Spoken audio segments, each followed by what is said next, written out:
এরপরে আসো দেখো আমাদের প্রথম পলিস্যাকারাইড, সেটা হচ্ছে শ্বেতসার বা স্টার্চ। তোমরা দেখতে পাচ্ছ এখানে বেশ কিছু খাবার দাবার আছে। হ্যাঁ, অনেকেরই হয়তো ক্ষুধা লেগে যেতে পারে এরপরে খাবার দেখতে দেখতে আর কি। তো দেখো এখানে হচ্ছে রুটি আছে, পাউরুটি, আবার আমরা চাল দেখতে পাচ্ছি, আলু দেখতে পাচ্ছি। তাহলে আমরা বুঝতেই পারতেছি যে কার্বোহাইড্রেট জাতীয়র ভেতরে আমরা যাদেরকে চিনি, আসলে এই যে স্টার্চ খুবই একটা কমন জিনিস। আমরা যে ভাত খাই সে ভাতও কিন্তু স্টার্চ বা শ্বেতসার। দেখো স্টার্চকে মেনলি দুইটা ভাগে ভাগ করা হয়। একটা হচ্ছে অ্যামাইলোজ, এটা পাওয়া যায় 22 ভাগ। আরেকটা হচ্ছে অ্যামাইলোপেকটিন, মনে রাখবে যখন নাম যেটা বড় এটা পার্সেন্টেজ বেশি, হ্যাঁ 78 ভাগ পাওয়া যায়। তো অ্যামাইলোজ এবং অ্যামাইলোপেকটিন তোমরা একটু খেয়াল করে দেখো, অ্যামাইলোজ এবং অ্যামাইলোপেকটিন ব্যাপারটা আসলে কি। দেখো আমরা জানি যে স্টার্চ কারা, স্টার্চ হচ্ছে আলফা গ্লুকোজের পলিমার। তার মানে হচ্ছে 10 বা তার চেয়ে বেশি অনেক একাধিক alpha glucose, alpha D glucose actually, এরা যে গ্লাইকোসাইডিক বন্ড তৈরি করবে, বন্ড তৈরি করে লম্বা চেইন তৈরি করবে, সেটাই হচ্ছে পলিস্যাকারাইড, সেটা হচ্ছে স্টার্চ। তো অ্যামাইলোজ এবং অ্যামাইলোপেকটিন ব্যাপারটা আসলে কি। দেখো অ্যামাইলোজ এরা হচ্ছে, মনে রাখবা যে অ্যামাইলোজ হচ্ছে চেইন আকারে, হ্যাঁ এরা হচ্ছে অশাখান্বিত। অ্যামাইলোজ হচ্ছে কি অশাখান্বিত, আর অ্যামাইলোপেকটিন এরা হচ্ছে শাখান্বিত। এরা হচ্ছে কি, এরা হচ্ছে শাখান্বিত, শাখান্বিত। এখন কি হবে, ধরো আমরা তো সবাই বললাম যে নরমালি কি, আমি সিম্পলি আঁকাচ্ছি এখানে। তো এটা একটা আলফা গ্লুকোজ, এর ভিতরে বন্ড হবে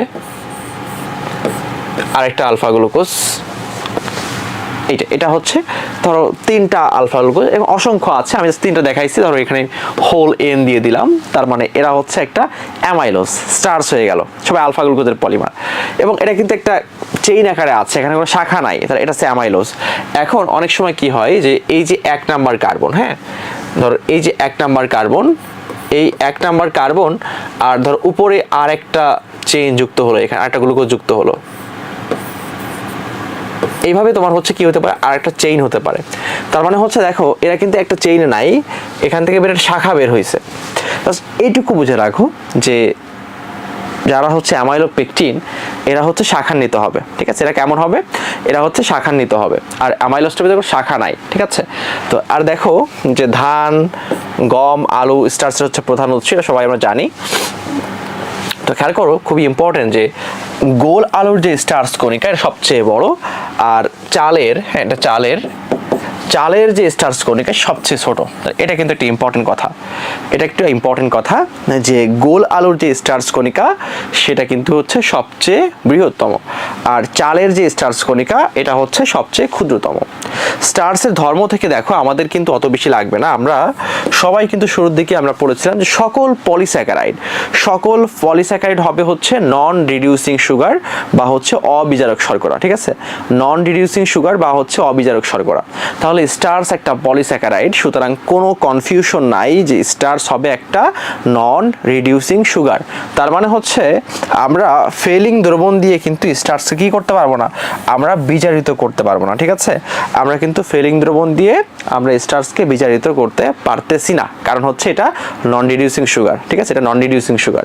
তো এখন দেখো এটা খুবই ইম্পর্টেন্ট একটা তথ্য, আয়োডিন দ্রবণে স্টার্চ নীল বর্ণ ধারণ করে, ঠিক আছে। এটা খুবই ইম্পর্টেন্ট যে আয়োডিন দ্রবণে হচ্ছে স্টার্চ নীল বর্ণ ধারণ করে, ঠিক আছে। এটা খুবই ইম্পর্টেন্ট একটা তথ্য আর কি।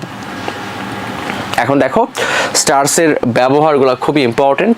তো দেখো যে সালোক সংশ্লেষণে অধিকাংশ গ্লুকোজই হচ্ছে স্টার্চে রূপান্তরিত হয়, হ্যাঁ কারণ আমরা জানি যে উদ্ভিদ তার দেহে যে খাবার সঞ্চয় করে সেই সঞ্চিত রূপই হচ্ছে স্টার্চ হিসেবে, ঠিক আছে, স্টার্চ হিসেবে খাবার জমা রাখে। তাহলে এটা হচ্ছে কথা। এছাড়া দেখো কাগজ বা আঠা তৈরি করতে, আঠা প্রস্তুত করতে কিন্তু স্টার্চ ব্যবহৃত হয়। আমার মনে আছে ছোটবেলায় হচ্ছে আমরা যখন ঘুড়ি বানাতাম, বুঝছো, আমরা যখন ঘুড়ি বানাতাম তখন আমরা ঘুড়ি বানাতাম হচ্ছে ভাতের আঠা দিয়ে, বা এখনো কিন্তু হচ্ছে এই ভাতের যে মাড়, যেটাকে আমরা ফ্যান বলি, মাড় বলি আর কি, তো এই মাড় দিয়ে কিন্তু অনেকে পোস্টারিং করে, আঠা তৈরি করে। তো দেখো সেই কথাই বলছে যে কাগজ বা আঠা। তরলে হচ্ছে ক্লথিং স্টার্চ ব্যবহৃত হয় গার্মেন্ট শিল্পে, হ্যাঁ গার্মেন্ট শিল্পে কাপড়ের মানটা আরো ভালো করার জন্য হচ্ছে অনেকেই কিন্তু এই স্টার্চকে ক্লথিং স্টার্চ হিসেবে ব্যবহার করে আর কি। কাপড়ে মাল দেওয়ার ক্ষেত্রে অনেকে মাল দেয়, হ্যাঁ আয়রন করার আগে কাপড়টা যেন আরো দেখতে খুব সুন্দর হয় এবং একটু ফাইবারটা শক্ত হয়, এই জন্য কিন্তু হচ্ছে এই লন্ড্রিতে, হ্যাঁ গার্মেন্টসে বা লন্ড্রিতে আয়রন করার আগে কিন্তু এই তোমার হচ্ছে স্টার্চ ব্যবহার করে। এছাড়া কাগজ উৎপাদন বা খাদ্য উৎপাদন প্রক্রিয়াতে তো আছেই, কারণ হচ্ছে আমরা তো খাচ্ছি স্টার্চ বেশিরভাগ ক্ষেত্রে। ওষুধ শিল্পে এটা খুবই ইম্পর্টেন্ট, দেখো এটা খুবই ইম্পর্টেন্ট। ওষুধ শিল্পে দেখো এটা উপাদানের বাহক মাধ্যম হিসেবে বলতেছে। দেখো আমরা ধরো যে প্যারাসিটামল খাই, একটা এত বড় একটা ট্যাবলেট খাচ্ছি, তোমার কি মনে হয় এই পুরোটাই ওষুধ? পুরোটাই কিন্তু ওষুধ না। প্যারাসিটামল যেটা আর কি অ্যাকচুয়ালি, যেটাকে অ্যাসিটামিনোফেন বলি আমরা, ঠিক আছে, মানে অ্যাকচুয়ালি যে কেমিক্যাল যৌগটা কিন্তু খুবই অল্প পরিমাণে থাকে, 500 মিলিগ্রাম, তাই না? আমরা বলি না প্যারাসিটামল 500 মিলিগ্রাম, তারপরে নাপা 1 বলি 1000 মিলিগ্রাম, তার মানে ওই যে পুরা ট্যাবলেটটা ওটা তার 500 মিলিগ্রাম না, ঠিক আছে, তার বেশি হবে হয়তো।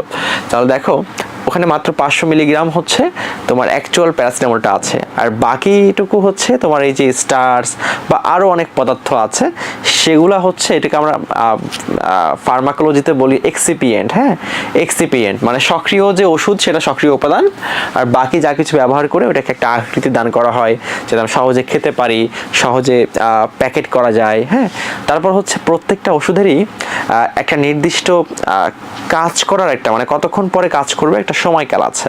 তো এই কতক্ষণ পরে কাজ করবে মানে কতক্ষণ পরে ওষুধটা গলবে পেটের ভিতরে গিয়ে, এটাকে বলতেছে ডিসইন্টিগ্রেশন। তো সেই ডিসইন্টিগ্রেশনের কাজে হচ্ছে এটা ব্যবহার করা হয়, তাই নামটা হয়েছে ডিসইন্টিগ্রান্ট। হ্যাঁ, নামটা হয়েছে ডিসইন্টিগ্রান্ট। এছাড়াও হচ্ছে যেন ওষুধটা খুবই কম পরিমাণের, ওষুধটা ধরে রাখতে পারে সেজন্য হচ্ছে বাইন্ডার হিসেবে, মানে যুক্ত করে রাখে আর কি, সেই হিসেবে কিন্তু আসলে স্টার্চ ব্যবহার করা হয়। হ্যাঁ, তারপরে আমরা গরমের দিনে ওই যে ট্যালকম পাউডার, তিব্বত ঘামাচি পাউডার ব্যবহার করি, সেটাও কিন্তু আসলে সেখানে স্টার্চের ব্যবহার আছে। ওয়ার্প সিজিং এজেন্ট হিসেবে খেয়াল করে দেখো, এটা হচ্ছে কি দেখো সুতা। হ্যাঁ, এটাও কিন্তু ওই দেখো সুতা ছিঁড়ে যাওয়ার হার কমানোর জন্য তোমার হচ্ছে স্টার্চ ব্যবহার করলে সুতাটা একটু টেকসই হয়, আরও ভালো হয়, তখন সুতা কম ছিঁড়ে যায়। তাহলে এটা খুবই ইম্পর্টেন্ট, ওয়ার্প সিজিং এজেন্ট বলে এটাকে, ঠিক আছে, এটাকে বলে ওয়ার্প সিজিং এজেন্ট হিসেবে।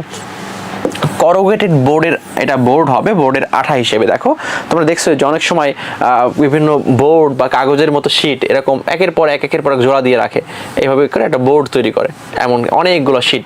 তো এদের মাঝে আসলে এই স্টার্চ ব্যবহার করে এদেরকে যুক্ত করে আর কি। তো সে কথাই বলছে যে করোগেটেড বোর্ডের আঠা হিসেবে। এছাড়া দেখো তেল অনুসন্ধান প্রক্রিয়ায় পিচ্ছিলকারী তরল হিসেবে দেখো যে ড্রিলিং ফ্লুইড। হ্যাঁ, তো এই ড্রিলিং ফ্লুইড যখন ফ্লুইড ব্যবহার করা হয় তখন এই যে ফ্লুইডের অনেক বেশি অপচয় হয়। হ্যাঁ, এই জন্য ফ্লুইডটা যেন আর একটু ঘন হয়, ওদের সান্দ্রতা বা আঠাত্ব, হ্যাঁ সান্দ্রতা, কারণ সব পরিধির কি বলা হয়, সান্দ্রতাকে পরিবাহীর আঠাত্ব বলা হয়, প্রবাহীর আঠাত্ব বলা হয়। তো এই জন্য এই আঠাত্ব বাড়ানোর জন্য হচ্ছে স্টার্চ ব্যবহার করা হয়, অ্যাকচুয়ালি সান্দ্রতা বাড়ানোর জন্য। কার সান্দ্রতা? Drilling fluid. হ্যাঁ, ড্রিলিং ফ্লুইড।